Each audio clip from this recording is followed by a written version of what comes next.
नमस्कार दोस्तों, मैं डॉक्टर जिग्ना आपका बहुत बहुत स्वागत करती हूँ मेरे YouTube चैनल में। आज हम बात करने वाले हैं पेट से जुड़ी एक समस्या के बारे में, वो है पेप्टिक अल्सर। आजकल के ज़माने में पेप्टिक अल्सर से बहुत सारे लोग ग्रसित होते हैं, तो आज हम दोस्तों इसी विषय पर बात करेंगे कि ये पेप्टिक अल्सर क्या होता है, किन किन कारणों की वजह से होता है, कौन कौन से साइन एंड सिम्टम्स देखने को मिलते हैं, साथ ही साथ में कौन कौन सी होम्योपैथिक मेडिसिन से आप उसको क्योर कर सकते हैं और कौन से प्रिवेंटिव टिप्स आपको फॉलो करने चाहिए ताकि ये समस्या आपको हो ही ना। इन सभी विषयों पर आज हम बात करने वाले हैं, तो ये सेशन आप सभी के लिए बहुत ही ज़्यादा इन्फॉर्मेटिव एंड इम्पॉर्टेंट होने वाला है। तो चलिए दोस्तों शुरू करते हैं। पेप्टिक अल्सर दोस्तों आप नाम से ही समझ पाते हैं कि ये अल्सर यानी कि छाले या फिर घाव। तो जनरली हम देखते हैं कि मुंह में छाले पड़ जाते हैं, वैसे ही छाले अगर पेट में पड़ने लगे तो उसको हम बोलेंगे पेप्टिक अल्सर। हमारा जो स्टमक होता है दोस्तों, उसमें जो इनर लेयर होता है तो उसमें ये छाले अगर हो जाते हैं उसको हम बोलेंगे गैस्ट्रिक अल्सर। और यही टाइप के छाले अगर स्मॉल इंटेस्टाइन यानी कि upper part of small intestine, उसको डिओडिनम बोलते हैं, उसमें अगर होते हैं तो उसको हम बोलेंगे डिओडिनल अल्सर। तो gastric ulcer and duodenal ulcer दोनों मिलाकर एक कॉमन टर्मिनोलॉजी है, ये है पेप्टिक अल्सर। तो उसको कॉमनली हम पेप्टिक अल्सर ही बोलते हैं। तो दोस्तों उसके कॉजेटिव फैक्टर कौन कौन से हो सकते हैं, तो चलिए बात करते हैं कॉजेटिव फैक्टर की। तो उसका एक इन्फेक्शियस कॉज है कि एच पाइलोरी, हेलिकोबैक्टर पाइलोरी नाम का एक बैक्टीरिया है, उसकी वजह से हो सकता है। तो अगर आप दूषित पानी, दूषित खाना खा लेते हैं तो ये बैक्टीरिया आपके पेट में चला जाएगा और ये अल्सर क्रिएट करने लगेगा और छाले बनाने लगेगा। तो ये एक इन्फेक्शियस कॉज है। दूसरा पॉजिटिव फैक्टर है एस्पिरिन जैसी मेडिसिन। अगर आप लंबे समय से एस्पिरिन जैसी मेडिसिन ले रहे हैं तो भी आप प्रोन हो जाते हैं। तीसरा पॉजिटिव फैक्टर है non steroidal anti inflammatory drugs, यानी कि यही टाइप की पेन किलर मेडिसिन आप लंबे समय से ले रहे हैं तो पेप्टिक अल्सर होने की संभावना आप में हो सकती है। चौथा पॉजिटिव फैक्टर है अल्कोहल। अगर आप अल्कोहल लेते हैं, बहुत ही आप ज़्यादा अमाउंट में लेते हैं, लंबे समय से लेते आते हैं, तो पेप्टिक अल्सर आपको डेफिनेटली होने के चांसेस होते हैं। उसका पांचवा पॉजिटिव फैक्टर है स्मोकिंग। अगर आप स्मोकिंग करते हैं तो उसमें जो निकोटीन होता है तो वो अल्सर कॉज कर देता है, और अगर अल्सर ऑलरेडी है तो यही निकोटीन उसको हील नहीं होने देगा। तो स्मोकिंग भी उसका एक स्ट्रॉन्ग रीजन है पेप्टिक अल्सर का। उसका छठा फैक्टर है कि स्पाइसी और हॉट फूड।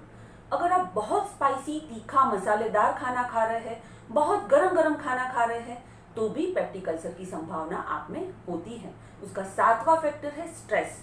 स्ट्रेस की वजह से बहुत ज़्यादा गैस्ट्रिक डिरेंजमेंट होता है, और कई लोगों में देखा जाता है कि जिनकी लाइफ बहुत स्ट्रेसफुल है उनको गैस्ट्रिक डिसऑर्डर होते हैं और पेप्टिक अल्सर की भी समस्या होने लगती है। तो फ्रेंड्स ये थे पॉजिटिव फैक्टर पेप्टिक अल्सर के। तो चलिए बात करते हैं साइन एंड सिम्टम्स की। उसमें पेशेंट को बहुत पेन मिलता है एब्डोमेन में और बर्निंग टाइप का पेन होता है। दूसरा सिम्टम है कि वॉमिटिंग जैसा लगना, नोजिया फील होना, खट्टी डकारे आना, पेट भारी भारी सा लगता है, कुछ भी खाने की इच्छा नहीं होती, पेट फुला फुला सा लगता है, और इसी की वजह से कई पेशेंट में वीकनेस होता है, वेट लॉस भी होने लगता है। अगर यही सिम्टम्स क्योर नहीं होते और यही समस्या बनी रहती है और अगर आप ध्यान पे नहीं लेते हैं तो सीवियर सिम्टम भी होने लगते हैं कि जैसे यही छाले या अल्सर में से ब्लीडिंग होने लगता है और उसी की वजह से वॉमिटिंग में भी ब्लड मिलता है, उसको बोलते हैं हिमेटेमेसिस। और स्टूल में भी ब्लड होने लगता है कि जैसे डार्क कलर का स्टूल होता है, अगर लैब रिपोर्ट कराते हैं स्टूल की तो उसमें रेड सेल के पार्टिकल मिलते हैं। तो यही ब्लीडिंग की वजह से कई पेशेंट में एनीमिया यानी कि खून की कमी होने लगती है और फटीग और वीकनेस फील होने लगता है। तो फ्रेंड्स ये थे symptom and sign peptic ulcer के। चलिए बात करते हैं कि कौन कौन सी होम्योपैथिक मेडिसिन से आप उसको कम्प्लीटली क्योर कर सकते हैं, निजात पा सकते हैं। नक्सवोमी का 30 मेडिसिन है, उसको 5-5 गोली आप 3 बार ले। दूसरी है हाइड्रस्टिस मदर टिंचर, उसको 20 ड्रॉप्स आपको 3 टाइम लेना है। यही दोनों मेडिसिन बहुत इफेक्टिव होती है पेप्टिक अल्सर के लिए। और मैं आपको यही सजेस्ट करना चाहूँगी कि अगर आपको ये समस्या है, पुरानी समस्या है, तो आप नज़दीक के होम्योपैथिक डॉक्टर से कंसल्ट करवाएं, डिटेल जानकारी दें और अपनी प्रकृति के अनुसार कॉन्स्टिट्यूशनल रेमेडी शुरू करवाएं। तो अभी बात करते हैं कि कौन से प्रिवेंटिव टिप्स आपको फॉलो करने चाहिए। तो चलिए बात करते हैं प्रिवेंटिव टिप्स की कि अगर आपको ये समस्या है तो आपको ये समस्या से निजात मिल सके, और जिनको ये समस्या नहीं है तो वो लोग भी अगर ये प्रिवेंटिव टिप्स फॉलो करेंगे तो उनको ये समस्या फ्यूचर में नहीं होगी। तो नंबर 1 टिप है कि अगर आप तीखा, मसालेदार और गर्म फूड खा रहे हैं तो आप उसको स्टॉप कर दें। नंबर 2 टिप है कि अगर आप अल्कोहल और स्मोकिंग कर रहे हैं तो उसको आप कंप्लीटली बंद कर दें। तीसरी टिप है कि अगर आपको कोई पेन किलर दवाई चल रही है तो वो आप अपने आप मत लीजिए, डॉक्टर की सलाह से ही लीजिए।